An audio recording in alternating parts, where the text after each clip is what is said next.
लाल कुआं century paper मिल प्रबंधन के खिलाफ श्रमिकों का धरना लगातार 137 दिनों से जारी है। आज सूबे के पूर्व मुख्यमंत्री हरीश रावत और नेता प्रतिपक्ष यशपाल आर्या व हल्द्वानी विधायक सुमित हृदय सहित कई बड़े कांग्रेसियों ने श्रमिकों के आंदोलन को अपना समर्थन दिया। बताते चले कि सेंचुरी पेपर मिल से निकाले गए श्रमिकों को समर्थन देने पहुंचे सूबे के पूर्व मुख्यमंत्री हरीश रावत और नेता प्रतिपक्ष यशपाल आर्या ने कहा कि सेंचुरी मिल प्रबंधन निकाले गए श्रमिकों से वार्ता कर उन्हें बहाल करें। उन्होंने राज्य सरकार को आड़े लेते हुए कहा कि प्रदेश में श्रमिकों का लगातार उत्पीड़न किया जा रहा है। राज्य सरकार श्रमिकों के लिए कोई ठोस नीति नहीं बना रही है। इस कारण मजदूर सड़कों पर उतर धरना प्रदर्शन के लिए विवश हो रहा है। उन्होंने कहा कि 2 टूक चेतावनी दी कि मिल प्रबंधन अपने अड़ियल रवैये से बाज आए और आंदोलन में बैठे श्रमिकों को स्थायी नियुक्ति प्रदान करे। उन्होंने कहा कि मिल प्रबंधन इस प्रकार की गलतफहमी में न रहे कि वो श्रमिकों की मांग को अनसुना कर देगा।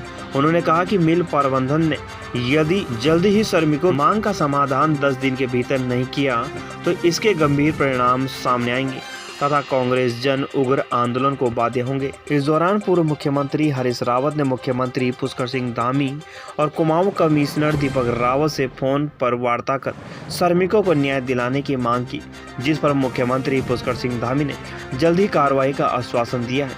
इसके बाद पूर्व मुख्यमंत्री हरीश रावत और नेता प्रतिपक्ष यशपाल आर्या ने आमरण अनशन पर बैठे श्रमिकों को जूस पिलाकर अनशन समाप्त किया। लाल कुआं से अंजलि पंत की रिपोर्ट।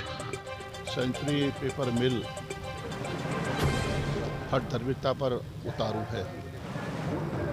मजदूरों से बात नहीं करना चाहिए और निश्चित रूप से ये बहुत ही दुर्भाग्यपूर्ण है। हर समस्या का समाधान बातचीत से संभव है, कोई न कोई हल रास्ता निकलता है। आज सेंचुरी पेपर मिल में जिस तरह से अहंकार से ग्रस्त लोग बैठे हुए हैं, जिनकी ऊंची पहुंच है सरकार में, वो मजदूरों की आवाज़ को कुचलना चाहते हैं, दबाना चाहते हैं। ये बर्दाश्त से बाहर है। पूरा इलाका, शांतिपुरी तक का इलाका जल प्रदूषण से भरा पड़ा है। ज़मीनें बंजर हो चुकी हैं, फसलें बर्बाद हो चुकी हैं और वाटर लेवल डाउन होता जा रहा है। दूसरी तरफ बीमारियां फैल रही हैं। वायु प्रदूषण पूरे इलाके में, यहाँ से लेकर पूरे रुद्रपुर के इलाके तक वायु प्रदूषण से लोगों को परेशानी है और इस मामले में कांग्रेस बहुत ही गंभीर है। अगर यहाँ से कोई इस मामले का समाधान नहीं होता है तो हम माननीय उच्च न्यायालय के दरवाज़ा खटखटाएंगे और याचिका के जरिए इस चीनी मिल को एक चुनौती देंगे। आखिरकार इस इलाके में आखिर हो जा रहा है और निश्चित रूप से इसमें जीत होगी, मजदूरों की जीत होगी। रावत जी ने माननीय मुख्यमंत्री जी के संज्ञान में डाला है। अवश्य रावत जी की जो बात होगी वो मुख्यमंत्री जी सुनेंगे भी, समझेंगे, उसकी गंभीरता तक पहुँचेंगे। अवश्य निर्देश मिलना चाहिए और सेंचुरी के लोगों को गलतफहमी नहीं होनी चाहिए। कोई साम्राज्य के वो राजा महाराजा नहीं है। इस प्रदेश में वो हमारे गेस्ट अतिथि हैं। यहाँ के युवाओं के साथ जो लोग आपको होस्ट कर रहे हैं, जो लोग आपको सम्मान दे रहे हैं, जो श्रमदान इतने वर्षों से इस कंपनी का इतना बड़ा आउटपुट, इतना रेवेन्यू, इतना मुनाफा जिन हाथों से और जिस जवानी से मिला है, उस जवानी को अगर आप लात मारने का प्रयास करेंगे तो कतई सहन नहीं करा जाए, कतई सहन नहीं करना। कांग्रेस पार्टी का विशेषता, कांग्रेस ने तो सारी इंडस्ट्री लगाई है इस पूरे उत्तराखंड।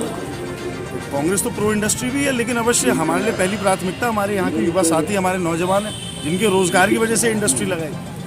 और आज अगर रोजगार से एक भी व्यक्ति को अवैध तरीके से वंचित करा जाता है और यहाँ से उनके परिवार यहाँ पे बैठ जाएं बाहर फैक्ट्री के, तो फैक्ट्री को शर्म करनी चाहिए। तो उन्हें लग रहा है कि वो खुले सांड की तरह कहीं पे भी कुछ भी कर सकते हैं, तो उनकी गलतफहमी है। उनकी गलतफहमी दूर भी होगी और उस गलतफहमी को दूर करने में हम लोग अपना पूर्ण सहयोग देंगे।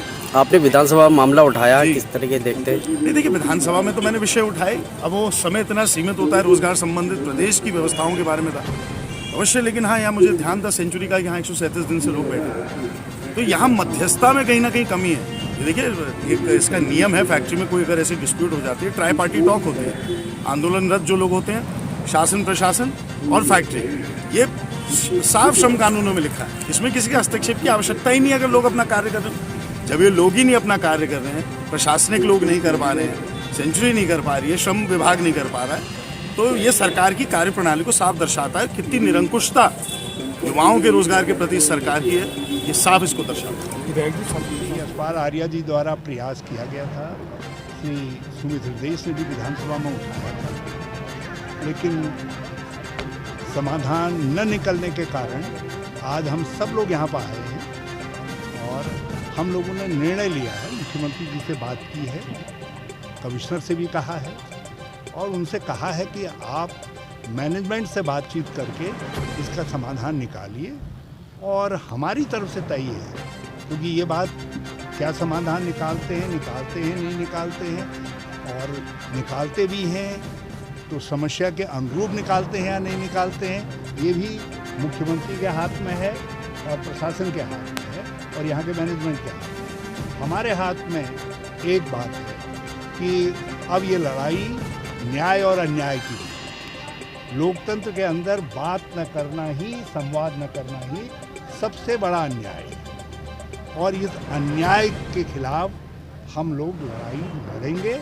और अभी हम लोगों ने तय किया है, यहाँ पर सब लोगों की सहमति से तय किया है कि यदि 2-4-5 दिन के अंदर इसका समाधान समुचित नहीं निकलता है तो 10 दिन के बाद यशपाल आर्या जी और सुमित हृदय जी, दुर्गापाल जी, यहाँ के जिला कांग्रेस कमेटी के नेतृत्व में हम लोग यहाँ पर धरना शुरू करेंगे। धरना नहीं, फिर जो भी होगा, जो लोकतांत्रिक तरीके से होता है, हो सकता है हम लोगों को धरने पे बैठना पड़े, हो सकता है उपवास में बैठना पड़े, हो सकता है और उसको और गंभीर उपवास में बैठना पड़े, तो फिर बैठेंगे। फिर संघर्ष का बिंदु एक ही नहीं होगा, ये 20 लड़कों की वापसी ही संघर्ष का बिंदु नहीं होगी, बल्कि संघर्ष का बिंदु जो है फिर इससे जुड़ी हुई जितनी जन समस्याएँ हैं वो जन समस्याएँ भी होंगी।